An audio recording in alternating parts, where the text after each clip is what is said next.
शांत रहो थोड़ी देर। अब घरे जाओ तो खूब बतवाए ले पूरा रात।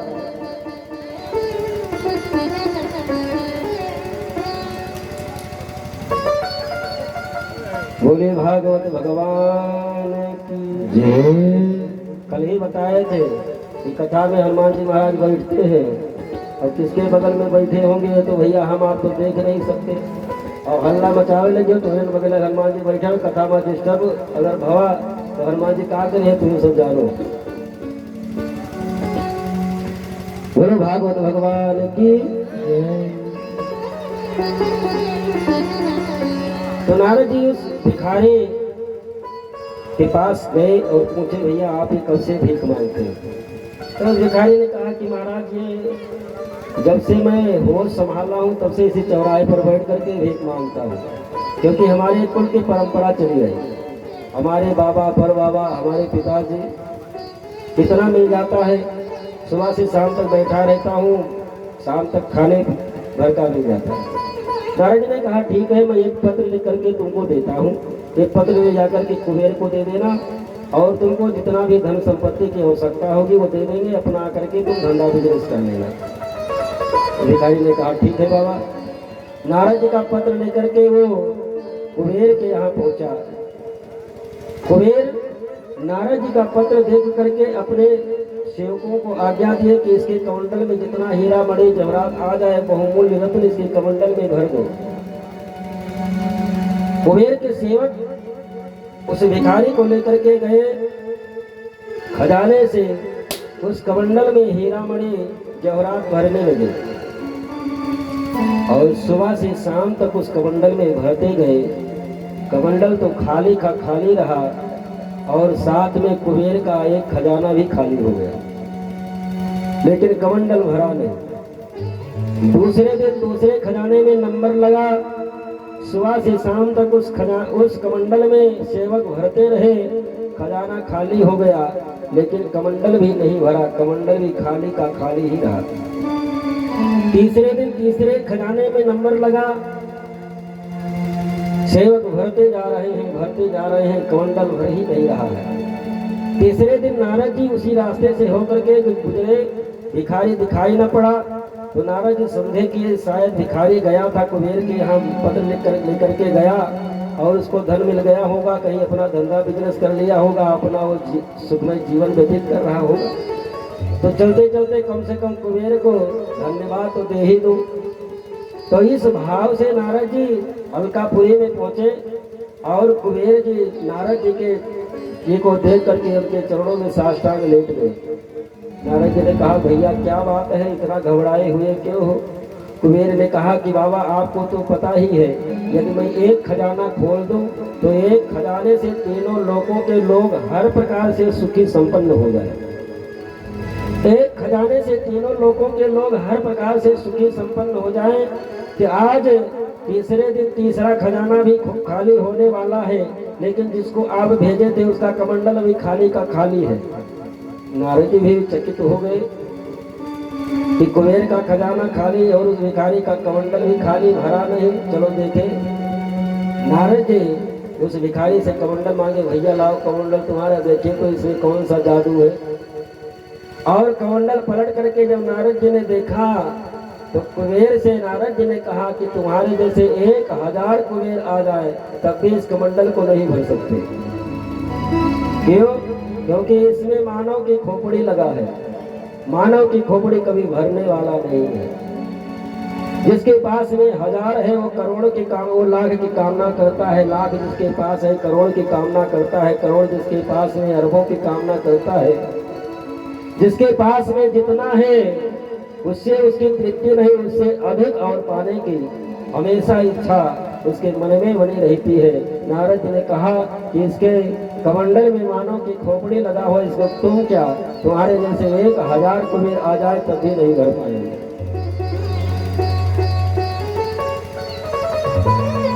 तो वामन भगवान राजा बलि से कहते हैं कि राजन आज आप हमको 2-4 नगर दे देंगे, कल और हमारी इच्छा जागृत होगी। और सबसे बड़ा धन तो संतोष ही है, यदि संतोष कर दिया जाए तो उससे बढ़कर के धर्म और कुछ नहीं है, हमको कुछ नहीं चाहिए।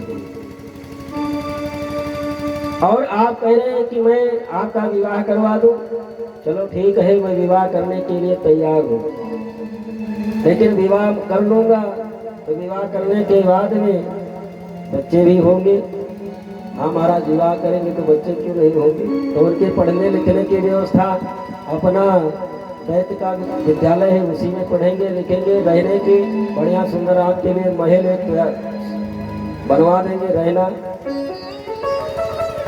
तो कम से कम 2-4-10 बच्चे भी होंगे। अब ये तो भगवान की इच्छा, विवाह होने के बाद में 2-4-10 होंगे कि कितने होंगे, उसमें से एक आध मरेंगे भी। अब ये तो 2-4-10 होंगे, एक आध मर भी सकते हैं, तो मरने के बाद में रोना भी पड़ेगा। तो राजा बलि ने कहा रोने वाले तो किराए पर मिलते नहीं, वो तो जिसका बेटा मरे उसी को रोना पड़ता है। तो बावन भगवान ने कहा कि ऐसा काम ही मैं क्यों करूं कि जिसको करने के बाद में रोना पड़े। मैं ऐसा काम ही क्यों करूं कि जिसको करने के बाद में हमको रोना पड़े।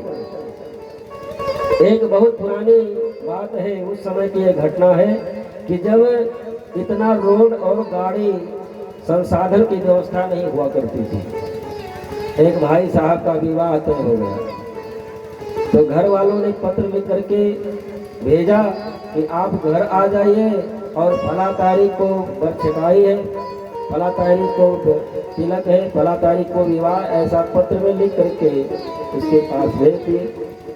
और अपना विवाह करने के लिए वो परदेश से अपने घर के लिए चल पड़ा। सवारी साधन की व्यवस्था थी नहीं, पैदल ही चल पड़ा। चलते चलते शाम हो गई, तो एक गांव में आकर के किसी के दरवाजे पर शाम के समय पहुंचा। तो वो सब अच्छे व्यक्ति थे, उसको भोजन कराए और भोजन कराने के बाद में बढ़िया बिस्तरा लगा दिए और उसी पर वो लेट गया, सो गया। घर वाले भी अपने घर में चले गए सोने के लिए, लेकिन जो चारपाई पर लेटा थोड़ी नींद आई तो उस चारपाई में थे खटमल, और खटमल उस बेचारे को काटने लगे। खटमल काटे तो नींद कहाँ से आवे, उठ करके बैठ गया। तो वहीं पर कुआं था, और कुआं की जो जगत होती है, जगत वो थोड़ा चौड़ी थी। मन में विचार करने लगा गर्मी का महीना है और कुआं की जगत थोड़ी चौड़ी है, थोड़ा ठंडा भी लगेगा, उसी पर लेट जाते हैं। ऐसा सोच करके वो कुआं की जगत पर जाकर के लेट गया। उसको नींद आ गई, सो गया। और जब सो गया तो स्वप्न देखता है। स्वप्न देखता है कि घर पहुंच गए हैं, विवाह हो गया है, घर में पत्नी आ गई है, एक बच्चा भी हो गया है और बच्चा पास में लेटा हुआ है और बच्चे का हाथ पीठ के नीचे दबा है। और पत्नी आकर के कहती है कि तुम इतने मूर्ख हो कि बच्चे का हाथ पीठ के नीचे दबा हुआ है और तुम और ऐसा जब पत्नी डांटती है तो स्वप्न में ही करवट लिए और 60 हाथ के नीचे चले गए। जब कुएं में गिरने की आवाज हुई तो घर वाले दौड़े, गांव वाले भी किसी तरह से रस्सी वस्सी डाल करके बेचारे को निकाले। और सुबह हुई तो जिसके दरवाजे पर रुका हुआ था, घर वालों ने कहा कि भैया आप किस गांव के हैं, कहाँ के हैं, चलो हम लोग छोड़ आते हैं, आपको चोट भी आ गई है पैर में। तो उसने कहा वो घर नहीं जाना है। क्यों? अरे आपका विवाह है, घर नहीं जाओगे, विवाह कैसे होगा? तो उसने कहा कि जब स्वप्न के विवाह में 60 हाथ नीचे चले गए, स्वप्न के विवाह में हाथ पैर सही सलामत नहीं बचे, और जब वास्तविक विवाह जब होगा तो भगवान जाने कौन सी दशा होगी।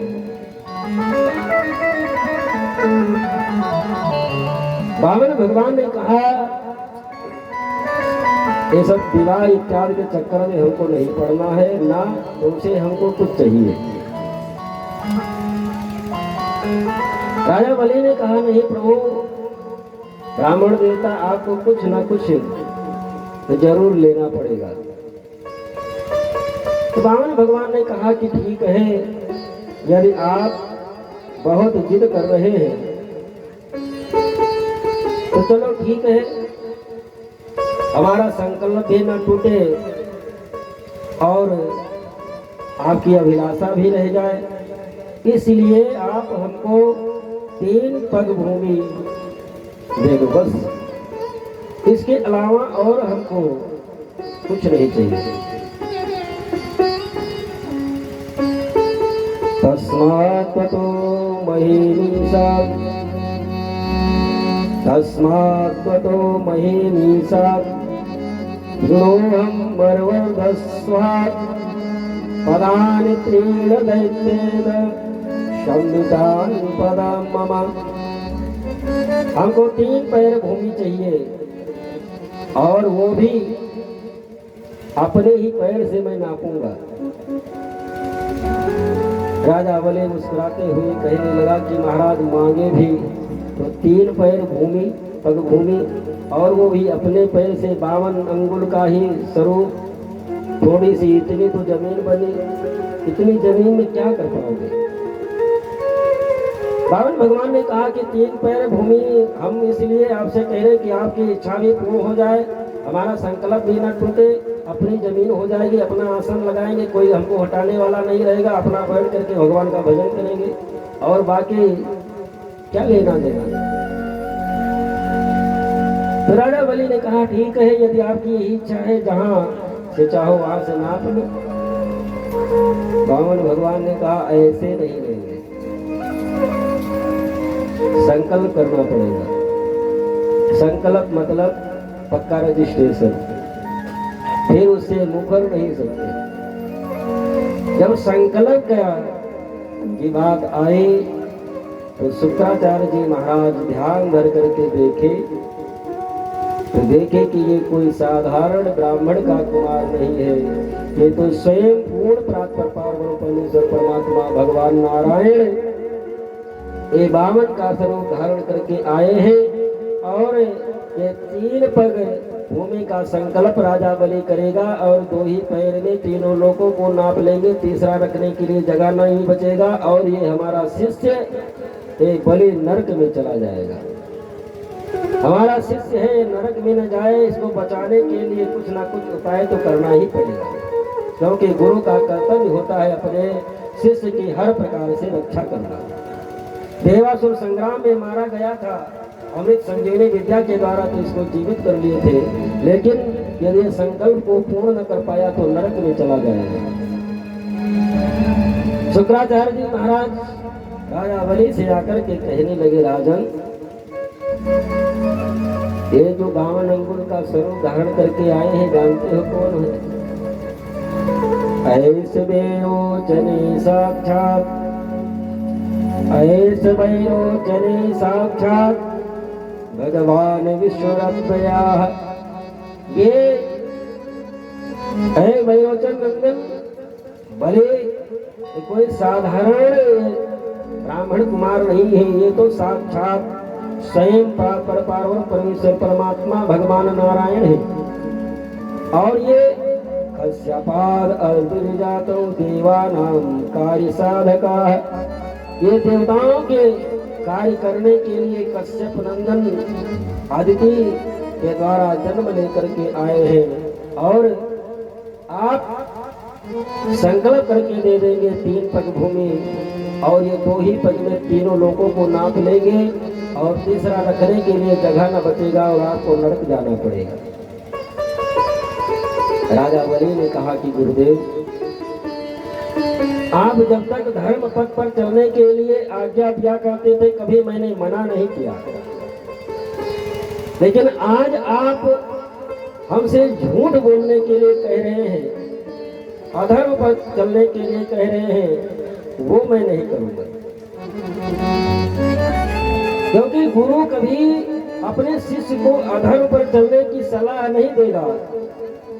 शुक्राचार्य जी महाराज ने कहा आपको नरक में जाना पड़ेगा। राजा बलि ने कहा कि महाराज असत्य से बढ़ करके तीनों लोगों में कोई पाप है ही नहीं, मैंने देने के लिए संकल्प वचन दे दिया है, तो मुकर कैसे सकता हूं। और दूसरी बात कि जिनके दरवाजे पर तीनों लोगों के लोग मांगने के लिए जाते हैं, 2 पैसे की कोई अगरबत्ती जलाता है, वो भी यही स्तुति करता है, घर घर संपत्ति घर आवे कष्ट मिटे मेरा। तीनों लोगों के लोग जिनके दरवाजे पर मांगने के लिए जाते हैं, यदि वो त्रिलोकाधिपति आज हमारे दरवाजे पर मांगने के लिए आया है तो वो तो हमारा सम्मान ही बढ़ाने के लिए आया है। वो परमात्मा हमसे लेने क्या आया है, वो तो हमारा सम्मान बढ़ाने के लिए आया है। जिनके दरवाजे पर तीनों लोगों के लोग मांगते हैं, आज स्वयं अगर यदि आया वही होगा तो उससे तो हमारा सम्मान और बढ़ेगा। और रह गई बात संकल्प पूरा न करने के कारण नरक में जाना पड़े, महाराज वो हमको स्वीकार है, लेकिन मैं अपने कुल को कलंकित नहीं कर पाऊंगा। हमारा कुल हमारे बाबा के लिए जिस पूर्ण परात्पर पावन परमेश्वर परमात्मा भगवान नारायण नरसिंह रूप धारण किया, हमारे पिता विरोचन के तीनों लोगों में यह शान लोग क्या करते हैं, मैं उनका पुत्र भले आज देने के लिए कह करके मैं मना नहीं कर पाऊंगा। शुक्राचार्य जी महाराज ने कहा कि राजन 8 जगह पर झूठ बोल देने से पाप नहीं लगता। आप झूठ बोल दीजिए, आपको पाप नहीं लगेगा। कहाँ कहाँ? स्त्री सुनर्म विवाहिता प्राण संकटे गो ब्राह्मणार्थे हिंसायाम नानितम स्याम जुगुप्सितम। शुक्राचार्य जी महाराज कहते हैं कि 8 जगह पर झूठ बोल देने से पाप नहीं लगता। पहला, स्त्री, यदि आपको अपनी पत्नी से झूठ बोलना पड़े एक बार तो आप अपनी पत्नी से झूठ बोल जाइए, आपको पाप नहीं लगेगा। क्यों? क्योंकि इनको कोई बात पचती नहीं। आप किसी का कत्ल करके आओ और आकर के अपने पत्नी से बोल दो कि हम फला का कत्ल करके आए हैं और भूल से उसका कत्ल हमारे द्वारा हो गया है, किसी से कहना नहीं क्योंकि किसी को भी पता है नहीं, और यदि किसी को पता चल गया तो हमको फांसी हो जाएगी। वो जानती है कि यदि मैं किसी से कह दूंगी तो हमारे पति को फांसी हो जाएगी, मैं विधवा हो जाऊंगी। वो जानते हुए फिर भी वो जब तक किसी को बता नहीं देगी तब तक वो उसको पानी नहीं पी सकती, उसको बात पचेगी नहीं। और वो जा करके दूसरे से कह देगी, पड़ोसन से, कि बहनी जानती हो आज हमारे पतिदेव फलनवा का कत्ल करके चले आए हैं, मैं अपना समझ करके आपसे बता रही हूँ, किसी से तुम मत कहना। अपना भार तो उतार दे पड़ोसन के यहाँ। अब वो बेचारी क्या करे, अब उसको तो पचेगा नहीं, वो भी दूसरे के यहाँ पहुँच गई। अरे बहन जानती हो मैं अपना समझ करके तुम्हारे पास आई, अरे जो फलानी है उनके पति ने फला को फला का कत्ल कर दिया है, मैं अपना समझ करके तुमसे कह रही हूँ, तुम किसी से मत कहना। और ऐसा करते करते पूरे गांव में 1 घंटे में बात फैल जाएगी। आपको कोई बढ़िया से प्रचार प्रसार कोई चीज कराना है तो आपको कोई मीडिया की जरूरत नहीं है, एक कोई स्त्री को बता दो, पूरे गांव में 1 घंटे में बात फैल जाएगी। इनको कोई भी बात पचती नहीं है। क्यों? क्योंकि इनको श्राप है। इनको धर्मराज युधिष्ठिर का श्राप मिला हुआ है। जब महाभारत का युद्ध संपन्न हो गया और धर्मराज युधिष्ठिर अपने पूर्वजों का पिंडदान करने के लिए बैठे तो कुंती आकर के धर्मराज युधिष्ठिर से कहने लगी, एक काम करना बेटा, कर्ण का भी पिंडदान कर देना। धर्मराज युधिष्ठिर ने कहा क्यों? वो तो शूद्र पुत्र था, मैं उसका पिंडदान क्यों करूं? हमारे पिंडदान करने से क्या उसको मिलेगा? कुंती ने कहा कि नहीं, वो तुम्हारा सबसे बड़ा भाई था। लोग लाज के कारण उसको पत्ता में लपेट करके नदी में मैं फेंक आई थी। धर्मराज युधिष्ठिर ने कहा कि माँ जब भाई मार दिया गया तब तुम बता रही हो, यही बात महाभारत युद्ध के पूर्व तुम बताई होती तो आज महाभारत युद्ध का स्वरूप कोई दूसरा होता। ऐसा धनुर्वीर, ऐसा प्रतापी भाई हम लोगों से छूट गया, चला गया, और वो भी छल पूर्वक मारा गया।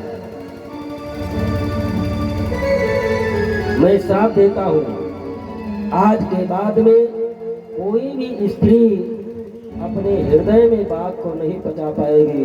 उसको वो जब तक किसी से दूसरे को कह नहीं देगी तब तक वो पानी भी नहीं पी सकते। इनको धर्मराज युधिष्ठिर का श्राप है, ये बात को पचा ही नहीं सकती। स्त्री सुनर्म विवाहे चा, यदि मान लीजिए किसी के विवाह, कोई बेटी के विवाह आपके झूठ बोल देने से उसका विवाह हो जाता है, तो वहां पर झूठ बोल जाइए, आपको पाप नहीं लगेगा। स्त्री सुनर्म विवाहे चा वृत्त्यर्थे, यदि जिससे आपकी वृत्ति चल रही हो, घर परिवार रोजी रोजगार जिससे चल रहा है, और यदि वो जा रहा है, यदि आपके झूठ बोल देने से आपका रोजी रोजगार, आपकी वृत्ति बच जाती है, तो एक बार झूठ बोल देने से वहां पर भी पाप नहीं लगता।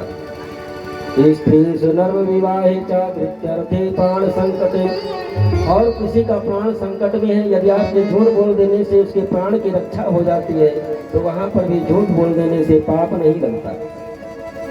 गो ब्राह्मणाते हिंसायाम नानितम स्यापजुगुप्सितम, गौ के लिए ब्राह्मण की यदि हिंसा करने के लिए कोई जा रहा है, यदि आपके झूठ बोल देने से गौ ब्राह्मण की रक्षा हो जाती है, तो वहां पर भी झूठ बोल देने से पाप नहीं लगता। शुक्राचार्य जी महाराज ने कहा कि ऐसे 8 जगह पर झूठ बोल देने से पाप नहीं लगता राजन, यहाँ पर तुम भी झूठ बोल जाओ, तुमको पाप नहीं लगेगा। राजा बलि ने कहा कि गुरुदेव, यदि आप हमेशा आज तक मैं आपकी हर आज्ञा का पालन करता रहा हूँ, हमको ये मैं जानता भी हूँ कि आपके आशीर्वाद के कारण ही आज मैं त्रिलोक विजयी हूँ। आपकी आज्ञा का पालन करते हुए कार्य करने के कारण ही मैं आज त्रिलोक विजयी हूँ, और हमको ये भी पता है कि हमारी मृत्यु देवासुर संग्राम में मैं मार दिया गया था, आप ही की कृपा से आज मैं जीवित हूँ। आप ही अपने संजीवनी विद्या के द्वारा हमारे सभी दैत्यों को आपने ही जीवित किया था, नहीं तो कब के हजारों वर्ष पहले ही मैं देवासुर संग्राम में तो मार दिया गया था। मैं सब कुछ जानता हूँ, लेकिन आज आप अधर्म के पथ पर चलने के लिए कह रहे हैं गुरुदेव, आज मैं आपकी बात को नहीं मान सकता। श्री सुखदेव जी महाराज कहते हैं कि राजन, गुरु की आज्ञा, अपने श्रेष्ठ जनों की आज्ञा, अपने माता पिता की आज्ञा तभी तक मानना चाहिए जब तक वो धर्म संगत है। यदि वो अधर्म संगत है, तो अपने से कोई भी श्रेष्ठ हो, चाहे गुरु हो, चाहे माता पिता हो, चाहे अपने कोई भी हो, उसकी बात को नहीं मानना चाहिए। राजा बलि संकल्प करता है, और संकल्प करने के बाद में जो ही रावण भगवान को देखता है, और देखते देखते जो 52 अंगुल का स्वरूप धारण करके भगवान आए थे, विराट रूप धारण, इतना विराट स्वरूप कि 1-2 ही पग में विराट भगवान तीनों लोगों को नाप लिए। तीसरा पैर रखने के लिए कोई भूमि बची नहीं।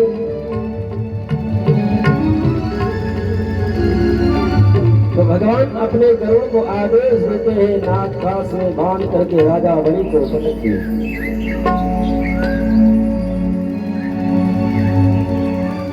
भगवान नारायण कहने लगे कि तू अपने को त्रिलोकाधिपति मानता था, अब बता तीसरा पैर मैं कहाँ रखूं?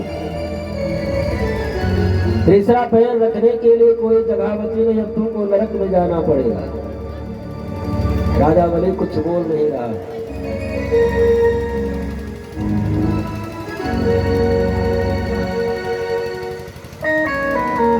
प्रहलाद जी भी स्वर्ग से इस दृश्य को देख रहे हैं,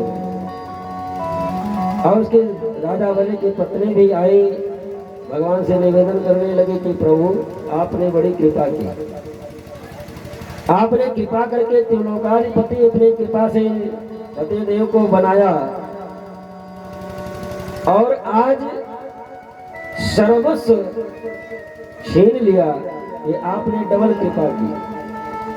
क्योंकि धन संपत्ति वैभव यौन ये सब तो अहंकार को प्रदान करने वाला है, और अहंकार यदि हृदय में आया तो आप तो लाखों कोस दूर चले जाते हैं उससे, और आपका आहार तो अहंकार ही है।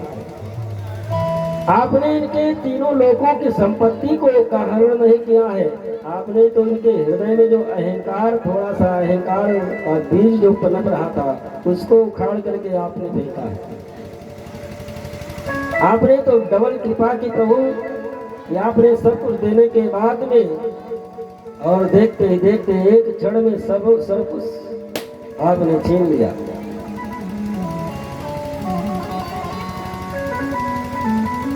विराट भगवान राजा बलि से कहने लगे कि बलि अब बताओ, नरक में जाने के लिए तैयार हो, या तीसरा पैर अब बताओ, तीसरे पग की जमीन कहाँ है, कहाँ मैं नापूं। राजा बलि मुस्कुराते हुए भगवान के तरफ हाथ जोड़ करके राजा बलि कहता है, प्रभु एक बात बताओ कि धन बड़ा होता है कि धनवान। भगवान ने कहा कि धनवान से ही तो धन, जो धनवान है उसी का तो सब धन है, धन से तो धनवान बड़ा ही होता है।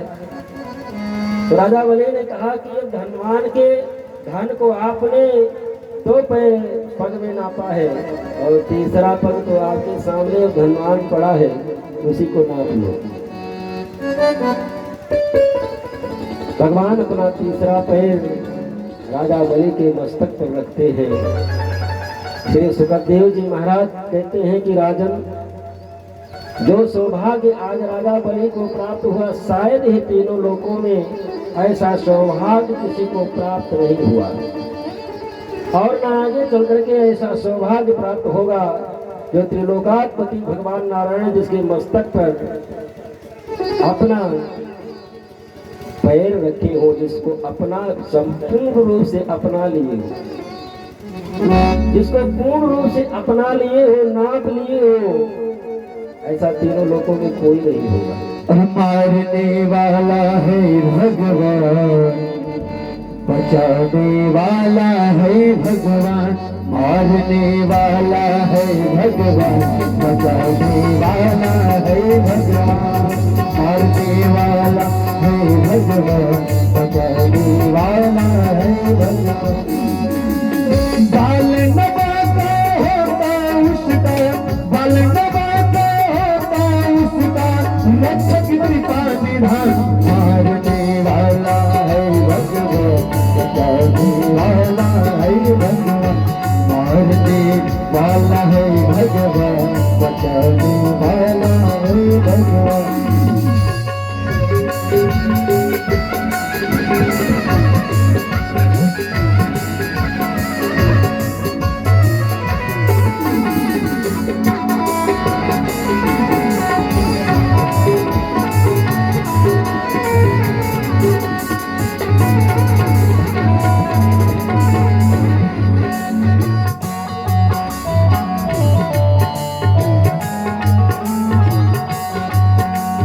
त्यागित भाई फल की आशा, स्वार्थ बिना प्रीत जोड़े,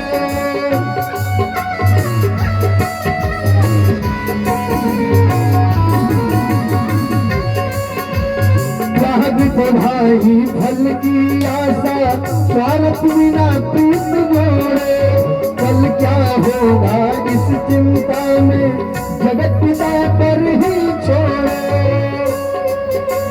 क्या होनी है क्या अनहोनी, क्या होनी है क्या अनहोनी, सबका उसको ज्ञान, मारने वाला है भगवान, बचाने वाला है भगवान, मारने वाला है भगवान, बचाने वाला है भगवान। बाल नवाते होता उसका, जिसका रक्षक कृपा निधान, मारने वाला है भगवान, बचाने वाला है भगवान।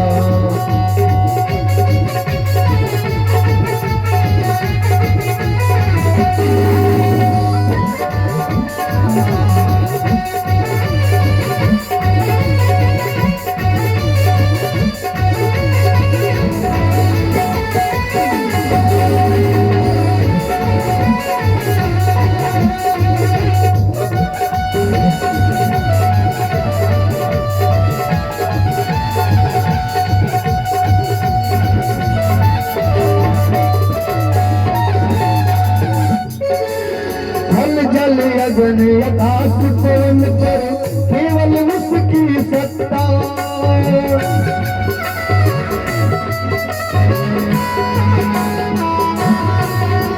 खल खल गगन आकाश पवन पर केवल उसकी सत्ता। प्रभु इच्छा के बिना यहाँ पर हिले नरक भी पत्ता। प्रभु इच्छा के बिना यहाँ पर हिले नरक भी पत्ता। उसी का सोचा यहाँ पे होता, उसी का सोचा यहाँ पे होता। उसकी शक्ति महान, मारने वाला है भगवान, बचाने वाला है भगवान, मारने वाला है भगवान, बचाने वाला है भगवान। बाल न पाता होता उत्तम संरक्षक कृपा निधान, मारने वाला है भगवान, बचाने वाला है भगवान, मारने वाला है भगवान, बचाने वाला है भगवान, मारने वाला है भगवान, बचाने वाला है भगवान, मारने वाला है भगवान, बचाने वाला है भगवान। राजा बलि मस्तक पर भगवान अपने चरण को रखते हैं। राजा बलि से भगवान, हे राजन, मैं आज के ऊपर बहुत प्रसन्न हूँ, जो मांगना चाहते हो मांग लो। राजा बलि ने कहा, भिखारी से क्या मांगो?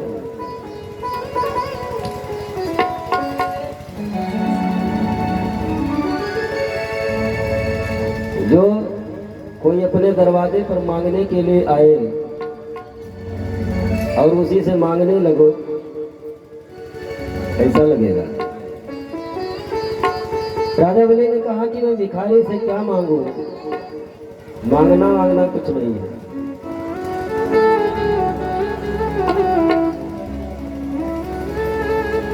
भगवान ने कहा कि राजन, तुम त्रिलोकाधिपति थे, तीनों लोगों की संपत्ति तुम्हारे पास थी और तीनों लोगों की संपत्ति तुमने संकल्प करके हमको दिया और संकल्प करके दी गई वस्तु का पुनः उपयोग करना ये अपराध होता है, नरक में जाना पड़ता है। तीनों लोगों के मालिक तुम थे, तीनों लोगों की संपत्ति तुम्हारे पास थी, संकल्प करके तुमने हमको दे दिया, अब वो हमारी हो गई। तो तुम्हारे रहने के लिए व्यवस्था, मैं तुमको सुतल लोक का साम्राज्य देता हूँ, जिस साम्राज्य के लिए देवता लोग भी तरसते हैं। स्वर्ग से भी बढ़कर के जिसका प्रभुत्व है, उस सुतल लोक का साम्राज्य मैं तुमको दे रहा हूँ और अपने तरफ से और जो तुमको मांगना हो मांग लो। राजा बलि ने कहा कि प्रभु, सुतल लोक का साम्राज्य आप दे रहे हैं, उस सुतल लोक के साम्राज्य का जो राजमहल है उसमें 52 दरवाजे हैं, हमने ऐसा सुना है। प्रभु और कुछ मांगना नहीं है, लेकिन आपका दर्शन प्राप्त करके अब दर्शन करने की जो अभिलाषा है वो समाप्त न हुई। तो मैं ये चाहता हूँ, आप देना ही चाहते हैं तो ये चाहता हूँ कि मैं अपने महल से जब भी निकलूं मैं आपका दर्शन करूं। तो भगवान ने कहा कि क्या तुम्हारा मैं पहरेदार बन करके रहूं, और वो भी 52 दरवाजे हैं, तो किस दरवाजे से निकलोगे अब हमको क्या पता, और जब निकलो तो दर्शन तो देना पड़ेगा। राजा बलि ने कहा, प्रभु ये तो आप जानो, लेकिन आपने कहा मांगने के लिए, वो हमने मांग लिया। श्री सुखदेव जी महाराज कहते हैं कि राजन, जो पूर्ण प्रातः पार्वण परमेश्वर परमात्मा भगवान नारायण थे, राजा बलि को छलने के लिए गए, स्वयं छल गए थे छलने के लिए, लेकिन स्वयं छल लिए गए, शुतल लोक का राजा बन गया राजा बलि, और भगवान वामन अंगुल का रूप धारण करके गए थे छलने के लिए। अब वामन रूप धारण करके राजा बलि को दर्शन देते हैं, क्योंकि कब पता कौन से दरवाजे से निकल पड़े। वचन दे चुके हैं, दर्शन तो देना ही है। वामन रूप धारण करके राजा बलि के दरवाजे पर बैठ करके पहरेदारी कर रहे हैं। बहुत दिन जब व्यतीत हो गया, लक्ष्मी जी नारायण को ढूंढते ढूंढते जब ढूंढने के लिए निकले, रास्ते में नारद जी मिले। माता जी कहाँ? पतिदेव को ढूंढने जा रही हैं। ढूंढ नहीं पाएंगे, क्यों? इस समय शुतल लोग में राजा बलि के यहाँ वामन रूप धारण करके पहरेदारी कर रहे हैं। लक्ष्मी जी सावन के महीने में पूर्णिमा तिथि को राजा बलि के महल में गई, और राजा बलि के हाथ में रक्षा बांध करके बांधती है। तो राजा बलि ने कहा कि बहन, आज पूर्णवासी है, हाथ में कलाया रक्षा बांधी है, बदले में जो मांगोगी मैं देने के लिए तैयार हूँ। जो तुम मांगोगी मैं देने के लिए तैयार हूँ। लक्ष्मी जी ने कहा कि भैया, यदि आप प्रसन्न हैं, देना ही चाहते हैं, तो ये जो पहरेदार है आपके यहाँ, यही पहरेदार हमको दे दो, यही पहरेदार दे दो। राजा बलि समझ गया कि ये तो जगत जननी जगदम्बिका लक्ष्मी जी है। राजा बलि के यहाँ से भगवान नारायण को लक्ष्मी जी मांग करके लेकर के आई। जो भगवान नारायण है स्वयं गए थे छलने के लिए, लेकिन छल लिए। श्री सुखदेव जी महाराज कहते हैं कि राजन महाराज प्रहलाद के वंश में आगे भी जितने भी राजा हुए सब एक से बढ़कर एक हुए। राजा बलि का पुत्र बाणासुर हुआ, वो भी भगवान शंकर का बहुत बड़ा भक्त था। श्री सुखदेव जी महाराज कहते हैं कि राजन अष्टम स्कंद तक ये कथा रही। नवम स्कंद में ये कथा, नवम स्कंद में 24 अध्याय है। 12 अध्याय में सूर्य वंश की कथा है, और 12 अध्याय में चंद्रवंश की कथा है। सूर्य वंश में भगवान राम का जन्म होता है, और चंद्रवंश में भगवान कृष्ण का जन्म होता है। राम कृष्ण तो हैं तो दोनों एक ही, राम कृष्ण दो एक हैं, अंतर नहीं निवेश। इनके नयन गंभीर हैं, उनके चपल विशेष।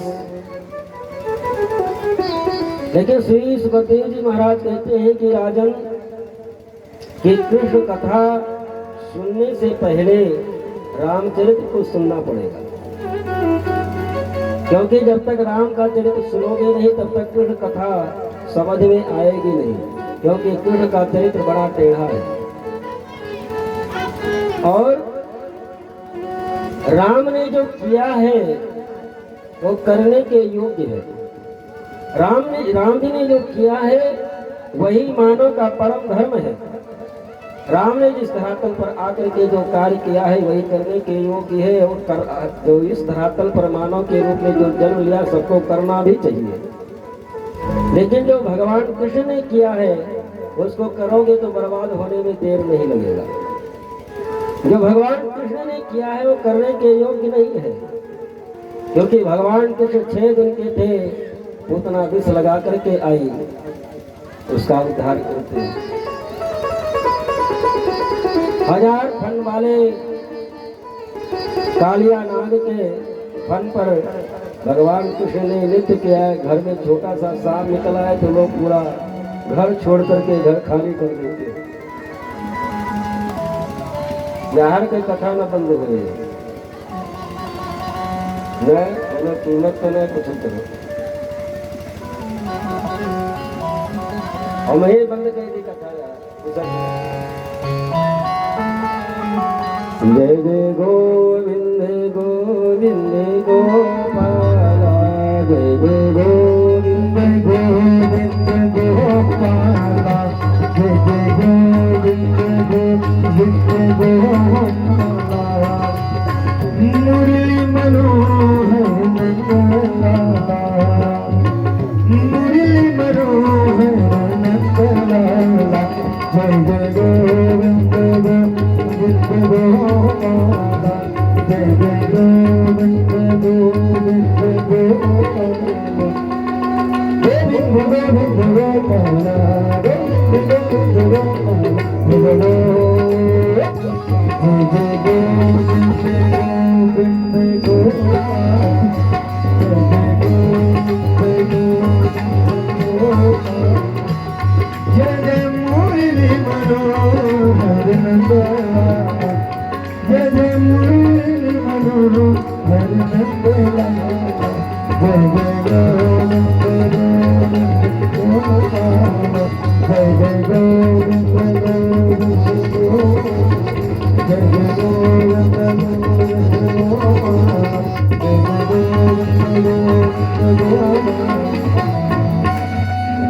बोलिए भागवत भगवान की जय। शांत हो जाओ, चलिए आधा घंटे में शांत हो जाओ बस। हाथ जोड़े तो है बिटिया।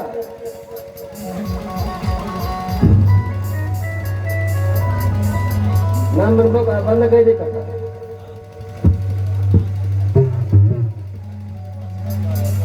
घर में बात करना है मेरा, कहीं बात कर रहा है कि चलो हुए बाबा के कथा बंद कराई बोल बोल 4 बजे बोल के दूसरे तारों को मन में नहीं करती। कौन जरूरत रही यहाँ भाई, घर से बातचीत करते हो नौटंकी समझ रही है।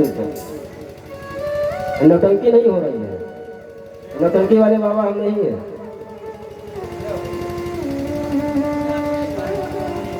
चार बार बोल चुके हैं, मानने को तैयार नहीं है। बोले भागवत भगवान की जय। तो भगवान कृष्ण ने